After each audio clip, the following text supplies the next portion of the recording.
جہاں تک constitutional court کی بات ہے، میں سمجھتا ہوں کہ ہمیں ایسے کوئی ایج کی پابندی یا شرط ڈالنا ہی نہیں چاہیے. اس لیے اگر میں کسی ایک ایج کا ذکر کروں گا بھی صحیح، تو کوئی ایک گروپ مجھ پہ یہ الزام لگائے گا کہ میں کسی کا حامی یا میں کسی کے خلاف. تو ہم نے بڑا سوچ سمجھ کے پھر یہ درمیانی راستہ جو کہ ہم سمجھتے ہیں کہ امپارشل طریقہ ہے، کہ جیسے کانسٹیٹیوشنل کورٹ بنے تو اس کے لیے آپ ٹرم لیمٹس استعمال کریں، آپ ایج کا ایکسٹینشنز کا نہ سوچیں. اور آپ جب ٹرم لیمٹس استعمال کریں گے تو مثلاً اس پہ کنسنسس بننا پڑے گا، بٹ چیف جسٹس کے اپنا ٹرم سے 3 years، اور جو برادر ججز ہے اس بینچ کا اس کا سے 10 years.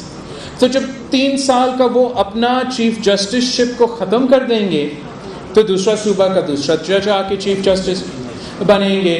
اور اس طریقے سے ہم اس ایشو کو ٹیکل کر سکتے. دیکھتے ہیں کہ آخری کنسنسس میں ایج کا کیا کیا جا سکتا. پنجاب میں الیکشن ٹریبیونلز کی تشکیل سے متعلق الیکشن کمیشن کی اپیل پر سپریم کورٹ نے فیصلہ محفوظ کر لیا. عدالت نے الیکشن کمیشن کو ٹریبیونلز کے نوٹیفیکیشن جاری کرنے کی اجازت دے دی. چیف جسٹس قاضی فائز عیسی نے ریمارکس دیے کہ ٹریبیونلز کو فعال کریں، ہم کوشش کریں گے کہ جلد ہی اس کا فیصلہ سنائیں.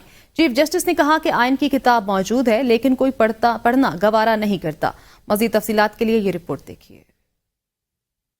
چیف جسٹس قاضی فائزہ کی سربراہی میں 5 رکنی لارجر بینچ نے پنجاب میں الیکشن ٹریبیونلز کی تشکیل سے متعلق الیکشن کمیشن کی اپیل پر سماعت کی. سماعت کے آغاز پر ہی سلمان اکرم راجہ کے وکیل حامد خان نے چیف جسٹس قاضی فائزہ پر اعتراض کرتے ہوئے کہا کہ ہماری درخواست ہے کہ آپ اس کیس کو نہ سنیں، جس پر چیف جسٹس نے اعتراض مسترد کرتے ہوئے کہا کہ آپ نے خود کو علیحدہ کرنا ہے تو کر لیں. الیکشن کمیشن کے وکیل نے عدالت کو بتایا کہ chief justice Lahore high court نے 4 ٹریبیونلز قائم کر رکھے ہیں، باقی 4 الیکشن کمیشن مقرر کرے گا. جسٹس عقیل عباسی نے استفسار کیا، اس کا مطلب ہے کہ الیکشن کمیشن اور chief justice Lahore high court میں معاملات طے پا گئے ہیں. وکیل الیکشن کمیشن نے بتایا کہ جی بالکل، کیونکہ قانون بدل گیا تھا اس لیے اب نئے 4 ٹریبیونلز الیکشن کمیشن مقرر کرے گا. چیف جسٹس نے ریمارکس دیے کہ پارلیمنٹ کی مدت 5 سال ہے جو بڑھ نہیں سکتی. اسٹے آرڈر والے کیسز بھی سپریم کورٹ میں آتے ہیں. جو معاملات عدالت کے نہیں ہیں انہیں آپس میں حل کریں. ایک درخواست کر کے تھک گیا ہوں لیکن کسی نے زحمت نہیں کی. آئین کو دیکھیں، آئین کیا کہتا ہے. جسٹس جمال مندوخیل نے کہا کہ ٹریبیونل میں ججز کی تعیناتی پر پسند ناپسند کی بات اب ختم ہونی چاہیے. جسٹس قاضی فائزہ نے کہا کہ ٹریبیونل کی تعداد کے انحصار کیسز پر ہے. کیسز کو دیکھتے ہوئے ججز کی تعداد پر فیصلہ کریں. اگر ججز کی تعداد کیسز کو دیکھتے ہوئے کم ہوئی تو غیر منصفانہ ہوگا. سپریم کورٹ نے الیکشن ٹریبیونل کی تشکیل سے متعلق درخواست پر فیصلہ محفوظ کر لیا. چیف جسٹس نے کہا الیکشن کمیشن ٹریبیونلز کو فعال کریں، ہم کوشش کریں گے کہ جلد ہی اس کا فیصلہ سنائیں. Supreme court practice and procedure ترمیمی ایکٹ سندھ ہائی کورٹ میں چیلنج کا معاملہ. سندھ ہائی کورٹ نے دلائل کے بعد درخواست پر فیصلہ محفوظ کر لیا. جسٹس یوسف علی سعید نے ریمارکس دیے کہ درخواست پر فیصلہ آج ہی جاری کیا جائے گا. پریکٹس اینڈ پروسیجر ترمیمی ایکٹ پر سپریم کورٹ نے خود عمل درآمد شروع کر دیا ہے. چیف جسٹس قاضی فائز عیسی نے باقاعدہ نیا نوٹیفیکیشن بھی جاری کیا ہے. Sindh high court supreme court کے معاملات میں کیسے مداخلت کر سکتی ہے. لاہور ہائی کورٹ میں پریکٹس اینڈ پروسیجر آرڈیننس 2024 کے خلاف دائر درخواست پر سماعت نہ ہو سکی. Chief justice Lahore high court Aalia Neelum کی کاز لسٹ منسوخ کر دی گئی. شہری منیر احمد نے درخواست لاہور ہائی کورٹ میں دائر کر رکھی ہے. درخواست گزار کے مطابق صدارتی آرڈیننس بدنیتی پر مبنی ہے. صدارتی آرڈیننس کے ذریعے سپریم کورٹ کے اختیارات کو کم یا زیادہ نہیں کیا جا سکتا. عدالت صدارتی آرڈیننس کو کالعدم قرار دے. پریکٹس اینڈ پروسیجر ترمیمی آرڈیننس سپریم کورٹ میں چیلنج کر دیا گیا. چوہدری احتشام الحق ایڈوکیٹ نے سپریم کورٹ میں درخواست دائر کر دی. درخواست میں استدعا کی گئی ہے کہ ترمیمی آرڈیننس کو آئین سے متصادم قرار دیا جائے. آرڈیننس کے تحت ہونے والے تمام اقدامات کو کالعدم قرار دیا جائے. درخواست پر فیصلے تک پریکٹس اینڈ پروسیجر ترمیمی آرڈیننس کو معطل کیا جائے. آرڈیننس کا اجرا پارلیمانی جمہوریت کے خلاف ہے. سپریم کورٹ بھی قرار دے چکی کہ آرڈیننس صرف ہنگامی حالت میں ہی جاری ہو سکتا ہے. آگے بڑھے اور آپ کو بتائیں، chief of army staff general Asim Munir نے جنوبی وزیرستان کے ضلع وانا کا دورہ کیا، جہاں انہیں سیکیورٹی کی موجودہ صورتحال، انسداد دہشت گردی کے جاری آپریشنز اور ترقیاتی اقدامات کے بارے میں جامع بریفنگ دی گئی. ISPR کے مطابق افسران اور فوجیوں کے ساتھ بات چیت کے دوران آرمی چیف نے دشمنی کے خطرات کا مقابلہ کرنے کے لیے اعلیٰ سطح کی تیاری اور غیر معمولی حوصلے کی تعریف کی۔ آرمی چیف نے دشمن قوتوں اور ان کے سہولت کاروں کے مذموم عزائم کو ناکام بنانے کے لیے پاک فوج کے غیر متزلزل عزم کا اعادہ کیا۔ آرمی چیف نے اس بات پر زور دیا کہ پاک فوج بالخصوص KPK پولیس کو ان کی استعداد کار بڑھانے کے لیے مستقل مدد اور تکنیکی مدد فراہم کرتی رہے گی۔ آرمی چیف نے جنوبی وزیرستان انٹیگریٹڈ ڈیولپمنٹ پلان کے تحت امن برقرار رکھنے اور مختلف منصوبوں کو آگے بڑھانے میں خیبر پختونخوا کے عوام کے اہم کردار کا بھی اعتراف کیا۔ سوات میں سفارتکاروں کے قافلے پر حملے کی اندرونی کہانی سامنے آ گئی۔ چیمبر آف کامرس کے بغیر سیکیورٹی کلیئرنس اور NOC 11 ملکوں کے سفیروں کو سوات لے کر جانے کا انکشاف DIG آپریشن علی رضا اور DIG سیکیورٹی سے رپورٹ طلب کر لی گئی۔ چیمبر آف کامرس کی جانب سے متعلقہ اداروں سے اجازت نامہ بھی نہ لیا گیا۔ سیکیورٹی اداروں نے معاملہ وزارت داخلہ کے سامنے پیش کر دیا۔ IG اسلام آباد علی ناصر رضوی نے DIG آپریشن علی رضا اور DIG سیکیورٹی سے رپورٹ طلب کر لی ہے۔ گزشتہ روز سوات میں سفارتکاروں کے قافلے میں ایڈوانس پولیس گاڑی کو IED سے نشانہ بنایا گیا تھا۔ IED دھماکے میں پولیس اہلکار برہان خان نے جام شہادت نوش کیا تھا۔ تمام سفارتکار معجزانہ طور پر دہشت گردی واقعے میں محفوظ رہے تھے۔ راولپنڈی بانی PTI اور بشرا بی بی کے خلاف 190 ملین پاؤنڈ ریفرنس کی سماعت۔ بشرا بی بی کے وکیل عثمان گل عدالت کے باعث عدالت پیش نہ ہوئے، سماعت کل تک ملتوی کر دی گئی۔ راولپنڈی کے اڈیالہ جیل میں وکیل صفائی کی جانب سے آج کی سماعت ملتوی کرنے کی درخواست دائر کی گئی، جو کہ منظور کر لی گئی۔ عدالت کا وکیل صفائی کی عدم حاضری برہمی کا اظہار۔ آخری موقع دیتے سماعت کل بدھ تک ملتوی کر دی گئی۔ پروسیکیوشن نے کہا کہ نیب گواہ 23ویں مرتبہ عدالت پیش ہو رہے ہیں، وکلا صفائی اپنی جرح مکمل نہیں کر رہے۔ عدالت کا وکیل صفائی کے معاون سے مکالمہ کرتے ہوئے کہنا ہے کہ آپ کی درخواست پر ہائی کورٹ کی ڈائریکشن موجود ہے کہ ٹرائل جاری رکھا جائے۔ عدالت نے کہا کہ عدالتی احکامات کے باوجود اب آپ تعاون نہیں کر رہے۔ مشیر اطلاعات خیبر پختونخوا بیرسٹر سیف نے کہا ہے کہ چیف الیکشن کمشنر کے خلاف آرٹیکل 6 کے تحت مقدمہ دائر ہونا چاہیے۔ سپریم کورٹ کی جانب سے جاری کیے گئے مخصوص نشستوں سے متعلق کیس کے تفصیلی فیصلے پر رد عمل کا اظہار کرتے ہوئے بیرسٹر سیف نے کہا کہ اعلیٰ عدلیہ کے تفصیلی فیصلے کے بعد الیکشن کمیشن فی الفور مخصوص نشستوں کا نوٹیفیکیشن جاری کرے۔ انہوں نے کہا ہے کہ اعلیٰ عدلیہ کا حکم نہ ماننے پر وزیر اعظم اور الیکشن کمیشن توہین عدالت کے مرتکب ہوئے ہیں۔ تفصیلی فیصلے میں PTI کی بطور سیاسی جماعت وضاحت دی گئی ہے۔ صوبائی مشیر اطلاعات کا مزید کہنا تھا کہ جعلی حکومت کا PTI کے خاتمے کا خواب کبھی شرمندہ تعبیر نہ ہوگا۔ امیر جماعت اسلامی حافظ نعیم الرحمان نے بانی PTI کی رہائی کا مطالبہ کر دیا۔ 29 ستمبر کو ملک بھر میں مظاہروں کا اعلان کرتے ہوئے ان کا کہنا تھا کہ 7 اکتوبر کے بعد حق دو تحریک کو مزاحمتی تحریک میں تبدیل کریں گے۔ ہم IPPs کو 2400 ارب روپے تک سالانہ ادا کر رہے ہیں۔ جاگیرداروں اور IPPs کو ٹیکس میں چھوٹ ملی ہوئی ہے۔ ہماری تحریک کا مقصد عوام کو ریلیف دلوانا ہے۔ ان کا کہنا ہے کہ جماعت اسلامی کی حق دو عوام کو تحریک جاری رہے گی۔ ہم مخصوص نشستوں پر عدالت کی مکمل تائید کرتے ہیں، جس کی جو سیٹیں ہیں وہ ملنی چاہیے۔ 29 ستمبر کو ملک بھر میں بڑے بڑے مظاہرے کریں گے انشاءاللہ۔ بیک وقت پورے ملک میں تمام ڈسٹرکٹ ہیڈ کوارٹر پر دھرنے کیے جائیں گے، اور یہ دھرنے شاہراہوں پہ کیے جائیں گے تاکہ پورے پاکستان میں بیک وقت لوگوں کو پتہ چلے کہ جماعت اسلامی جو ہے وہ ان کے ساتھ کھڑی ہے اور ان کا مقدمہ لڑ رہی ہے۔